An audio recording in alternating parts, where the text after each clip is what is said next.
Y bueno, ya tenemos en la línea telefónica a la doctora Liz Iliana Rodríguez Gámez. Ella es doctora en geografía por la Universidad de Arizona, con línea de investigación en desarrollo, sustentabilidad y género. Y vamos a hablar justamente sobre el análisis de litio. Pero primeramente, doctora Liz Iliana, muchas gracias por atendernos esta llamada. Bienvenida. Buenos días, Elena, gracias por la invitación. Al contrario, gracias por aceptarla, doctora. Y bueno, ya habíamos platicado con usted en alguna otra ocasión justamente también sobre el tema del litio, el que muchos ya han denominado oro blanco. Sabemos que aquí en México la discusión ha estado pues a la alza en los últimos días, sobre todo por la discusión que se dio el día domingo de la reforma eléctrica, la cual pues fue rechazada por no cumplir con esta mayoría calificada que se requería para su aprobación. Posteriormente, el día lunes, la Cámara de Diputados aprueba unas modificaciones a la reforma de la ley minera y pues al día siguiente también el Senado de la República lo aprueba, con lo cual pues se considera que el litio es un mineral estratégico para la nación y que solamente podrá ser explotado por el Estado, por México, por las y los mexicanos. Doctora, ¿cómo ve este tema? ¿Cómo se dio la discusión? ¿Y de qué manera se está tratando de blindar este litio y la importancia que pudiera llegar a tener en el presente y en el futuro? Sí, Serene, como bien lo comentas, pues en estos últimos días la discusión, los análisis sobre este tema pues han estado presentes.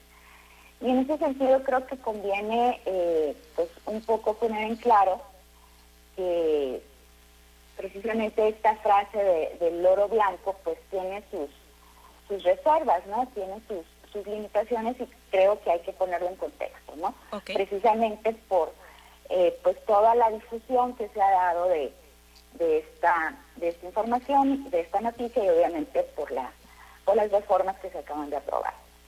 Entonces, lo primero que debemos de tener en cuenta es que México todavía no tiene reservas declaradas de litio, ¿no?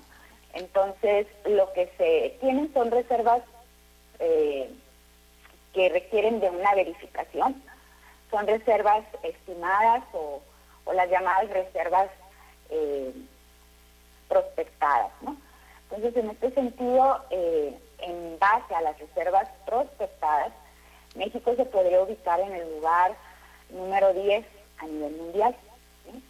Con una producción o una posible producción que lo colocaría incluso por debajo de lo que en América Latina se le conoce como el Triángulo Dorado del Litio, que estaría en la zona de Bolivia, Argentina y de Chile, ¿no? Entonces es importante tener en cuenta que las reservas que tiene México y que todavía hacen falta que se verifiquen con la certeza y con los métodos necesarios para ellos, pues no nos van a convertir en una potencia, ¿no? Entonces creo que hay que ubicar la discusión en ese sentido.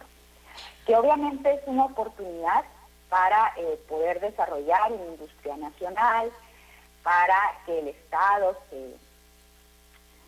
pueda tener una participación económica importante en ese sentido, para ubicarnos en el mapa de las nuevas tecnologías, etcétera. Evidentemente que sí, es una gran oportunidad, pero sin embargo pasar de este sueño, de esta oportunidad potencial que tenemos en este momento a una realidad, pues hay varias etapas, hay varias fases por las cuales el gobierno mexicano, como el único, precisamente a raíz de la reforma a inicios de esta semana que se aprobó, pues es el único que puede explorar, explotarlo, aprovecharlo, en el caso del litio, ¿no? Entonces, creo que es importante tener en cuenta esto y sobre todo porque la historia que tenemos en México de las nacionalizaciones pues son completamente diferentes a esta pequeña nacionalización del litio, ¿no?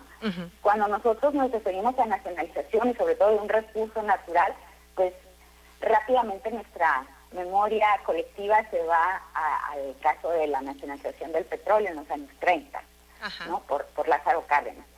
Y obviamente las reservas y la riqueza de México en petróleo, pues es muy grande, probada, certificada ampliamente en comparación a la del litio, ¿no? Entonces, también hay que poner en contexto esta situación del oro blanco, ¿no? Claro.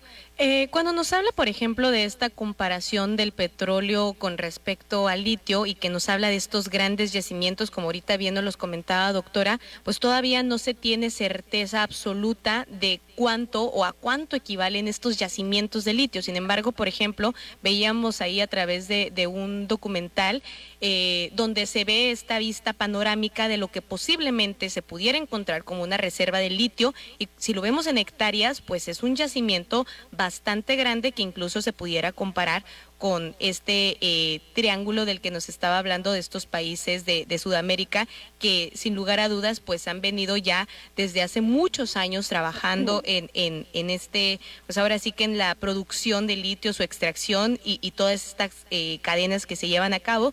Sin embargo, ahorita que usted comentaba el tema de las potencias, ¿qué es lo que le haría falta a México para realmente sí poder convertirnos en una potencia en cuestión o en materia de litio? Como lo comentaba hace un momento, a México, aparte de tener las reservas suficientes para poder hacer rentable la explotación del litio, independientemente de que se haga por el Estado o incluso por privados, un primer punto que hay que tener en cuenta es si la cantidad y la calidad del mineral que se va a extraer en dicho yacimiento o en alguna ubicación en particular, pues es económicamente rentable, ¿no? Si la inversión necesaria para extraerlo nos va a dar un producto, un mineral o una sustancia que puede venderse a buen precio en el mercado, de tal manera que al menos se recupere la inversión, ¿no? No estaríamos hablando de tener un beneficio o una ganancia. Eso en un primer paso. Entonces, en un primer momento necesitamos tener una claridad respecto a las reservas y verificar si es rentable extraer el litio, ¿no? El segundo punto tiene que ver también con el proceso, bueno, con el método de extracción. En el caso de las reservas y del yacimiento que existe aquí en Sonora, por ejemplo, el litio está mezclado con arcilla. Sí. ¿No? Entonces, y esto nos lleva a que la explotación en todo caso debe ser a tajo abierto. Y de ahí se explican estas grandes extensiones que son necesarias para extraerlo, y que también aquí pues hay ciertas situaciones que se deben de tener en cuenta, porque las grandes potencias que actualmente explotan el litio, hablamos de Australia, de China, de Estados Unidos, pues tienen el litio en roca, ¿no? Que es un proceso mucho más fácil de extraerlo y obviamente más barato. Entonces, en el caso de los yacimientos acá en Sonora, están en arcillas, lo que implica un proceso más costoso y también un poco más contaminante, puesto que como están en arcillas, primero las tenemos que, en primer momento, diluir en agua, ¿sí? Para lo cual se requieren volúmenes importantes de agua, y luego, de alguna manera, combinarlas con ciertos químicos para separar. O con sal, ¿no? Así es. Y obviamente esto nos va a generar también una cantidad de desechos, pues que hay que ponerlos en algún lugar. ¿Sí? Entonces, y eso también debe de considerarse, la tecnología necesaria o el proceso necesario y el conocimiento, el dominio que tenga, en este caso, el país o la empresa sobre este proceso, ¿no? Aquí creo que es importante, y que se ha mencionado también mucho en los medios, que si México cuenta o no con el capital intelectual, con los profesionistas, con los especialistas, para poder llevar a cabo este proceso de extracción del litio, ¿no? Independientemente de que se cuente o no con ese capital humano necesario, los procesos mineros, su trayectoria, la maduración de los proyectos, también requiere de tiempo, ¿no?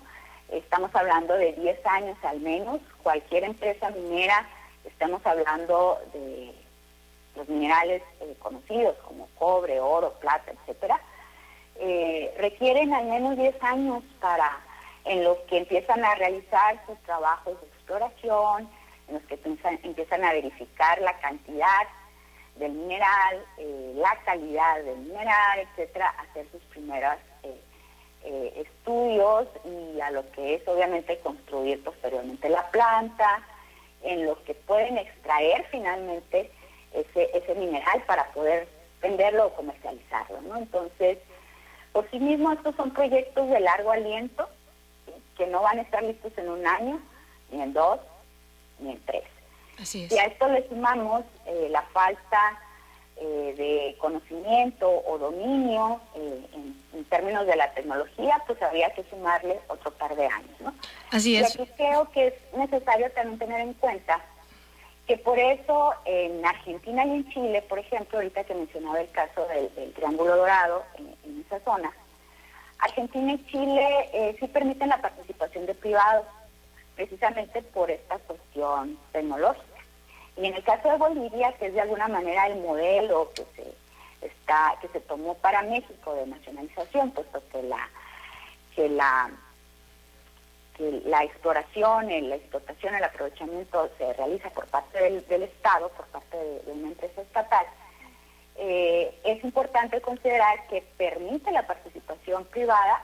Obviamente el gobierno mantiene el control de estas empresas público-privadas. Claro, finalmente aquí también parte importante eran las concesiones que ya se habían dado, se han dado incluso en México hasta por más de 100 años.